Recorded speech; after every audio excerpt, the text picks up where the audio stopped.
Hey y'all, and welcome back. So we just finished the prologue of Mass Effect 2. Let's go on and have the interactive story summarize Mass Effect 1 for us.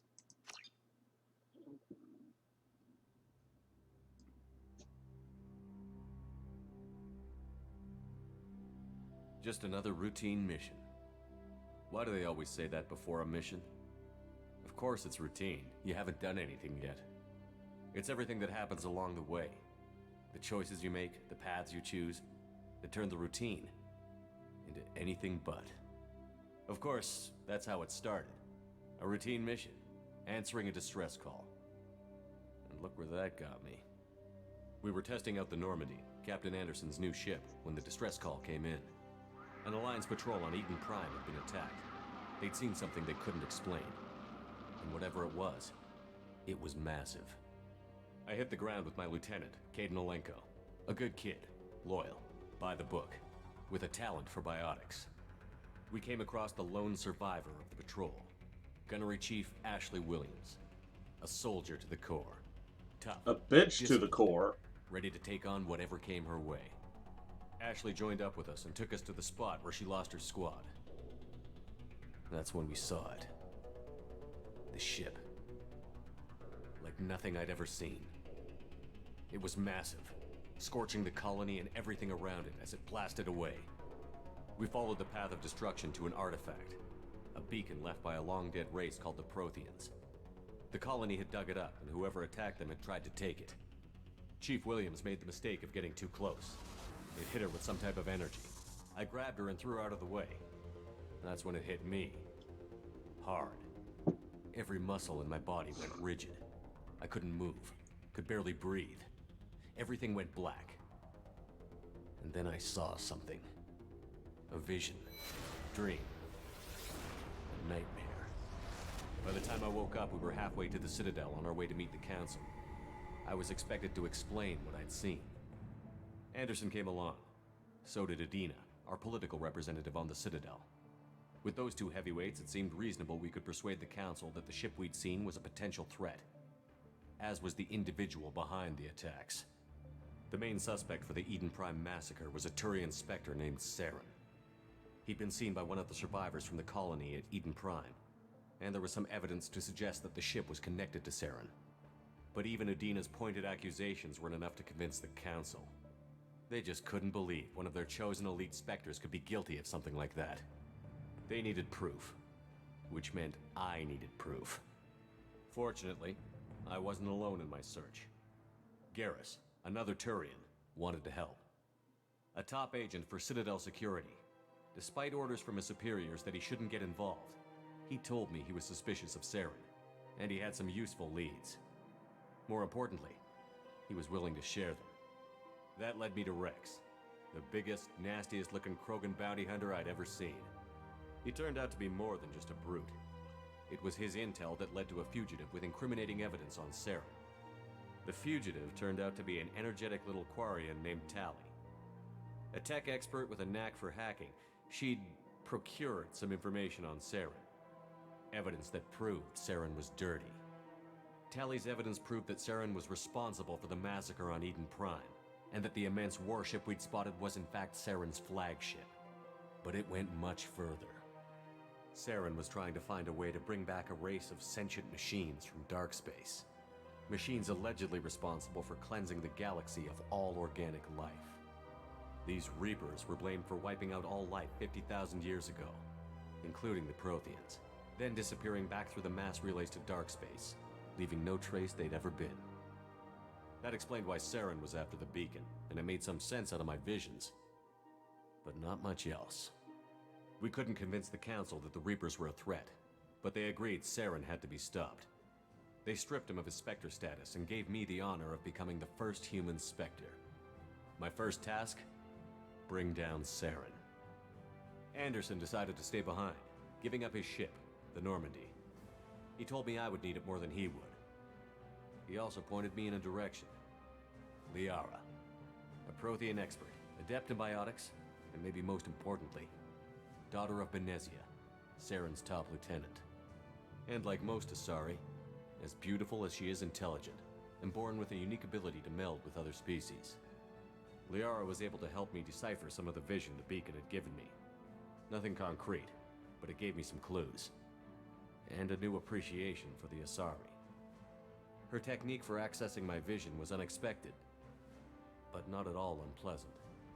Ashley was a little concerned about the connection I shared with Liara. Ashley can go fuck As herself. commander, I knew either relationship had the potential to interfere with the mission.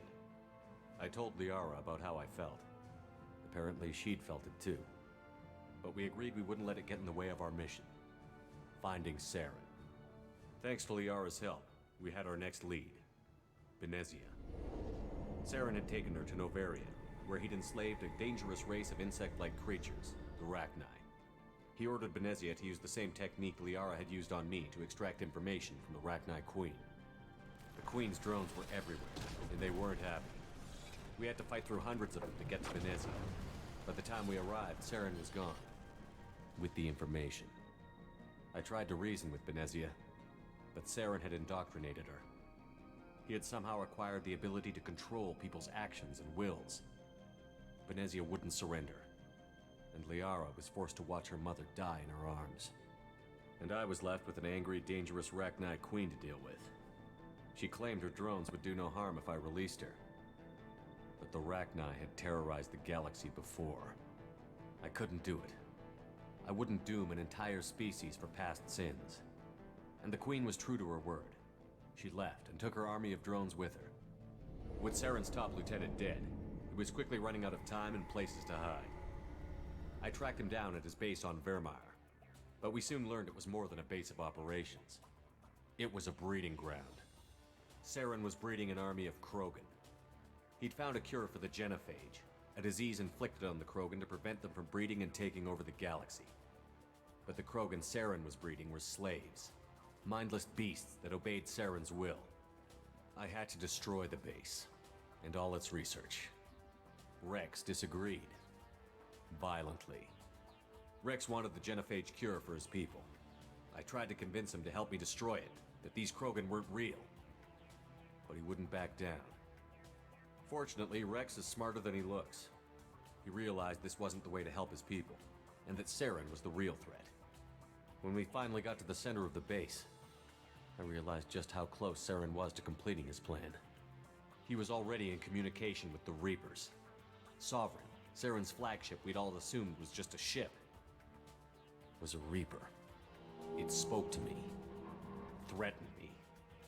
I could feel the menace it had for every living thing. It wanted me dead. It wanted us all dead. And I knew it was capable of doing just that. What I couldn't understand was why Saren would help it. But there was no time to think about it. Sovereign knew where we were. We had to destroy the base and get the hell out. I split up my team in 2 squads, sending Ash with one and Caden with the other as a distraction. We had a nuke, and we planned to use it. Before we could detonate the bomb, Saren showed up. We fought. I stalled him to make time for my team. And in talking to him, I realized the truth. It wasn't Saren who was indoctrinating everyone. It was Sovereign. The Reaper. And Saren was in deeper than all of them. He tried to convince me he was still in control. Said he found a way to reduce the Reaper's influence, but he was kidding himself. Or believing the lies Sovereign was telling him. Before I could convince him to stop, he ran, leaving me just seconds to extract my squad mates.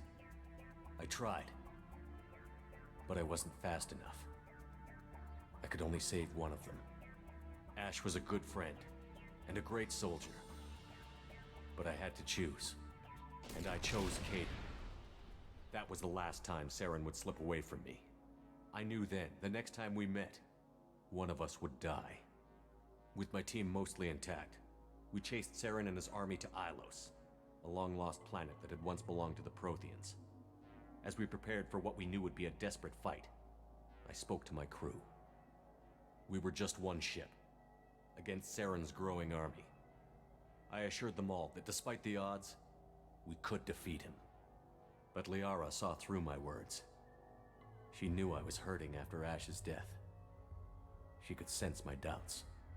We both knew this mission could be our last. Until that moment, we'd put our feelings aside for the sake of that mission. But why wait? We gave in to each other, And it was perfect. While it lasted. Hey, We chicka-bum-bum. arrived on Ilos, close behind Saren. Once on the planet, we discovered a Prothean databank that helped me put the final pieces of my vision together. The Reapers had come 50,000 years ago, and every 50,000 years before that, each time purging the galaxy of life. The Protheans had fought and died, like every species before them. But a few survived long enough to leave a parting gift. The Protheans had discovered that the Citadel was the key to controlling the mass relays. By sabotaging the Citadel, they found a way to close the relays to dark space, slowing the Reapers' return, giving us the time we needed to find a solution to stop the Reapers once and for all. Saren knew this. He was leading his army to take control of the Citadel and re-establish the relays to dark space, bringing the waiting Reapers here to destroy us all. We followed him to the Citadel. It was intact, but heavily damaged. He had caught the Council fleets by surprise, and they were only now regrouping. And with Sovereign as his flagship, there was little hope the fleets could counterattack with enough strength to take back the Citadel. But Saren was done running, and I was done chasing him. As the Alliance and Citadel fleets battled Saren's army outside, I cornered the Turian bastard in the Citadel tower and confronted him. He died believing that the Reapers would save him. As I fought to regain control of the Citadel, the Council's flagship, the Destiny Ascension, fell under attack. Despite Saren's death, Sovereign and Saren's army continued to fight. The Council was aboard the Destiny Ascension, and they were requesting assistance. But I knew in order to help them, I would have to put our Human Alliance fleet in jeopardy. The Council had to be saved. They represented the hearts and minds of the galactic community. Without them, the fleets would be in disarray. Even with the Citadel back in my control, Saren defeated, and the Normandy leading the combined galactic fleet, the battle against Sovereign, a single Reaper, was relentless. It took the combined fleets of humanity and the other races, but in the end, Sovereign fell. But the costs were immense. While humanity's efforts in the war earned us our first seat on the Council, it was a hollow victory. The Reapers were still out there.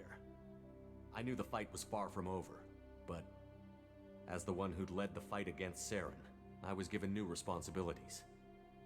The choice of humanity's first counselor was left for me to decide. On the one hand, Udina, the lifetime politician. Ruthless and ambitious, he would easily navigate the political landmines that would soon be put in front of him. The other choice, Captain Anderson, the career soldier. Tough but fair, but a friend, and someone I could trust. Both great leaders in their own right. So, as we remember, in the previous one, I chose Anderson, I believe, as the councilman. Mostly because, I just liked Anderson. He was my go-to choice when I first played the game. Udina could go fuck himself. That being said, as an adult, and without without the foreknowledge of the games that comes after, or the events that come after, further playthroughs would have compelled me to choose Udina. So, with that being said, I am going to flip a coin real quick. Heads, Anderson. Tails, Udina.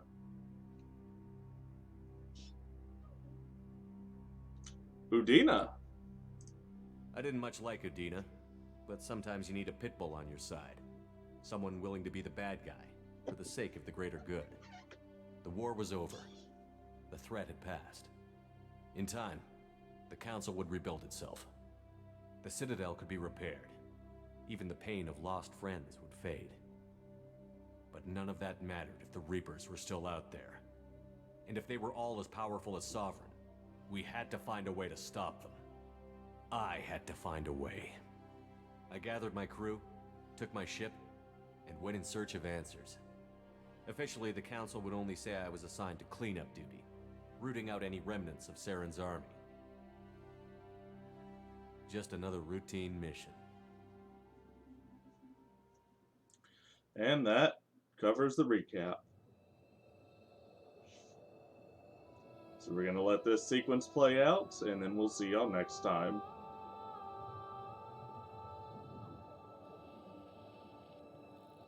Commander Shepard has been recovered. The Lazarus Project will proceed as planned.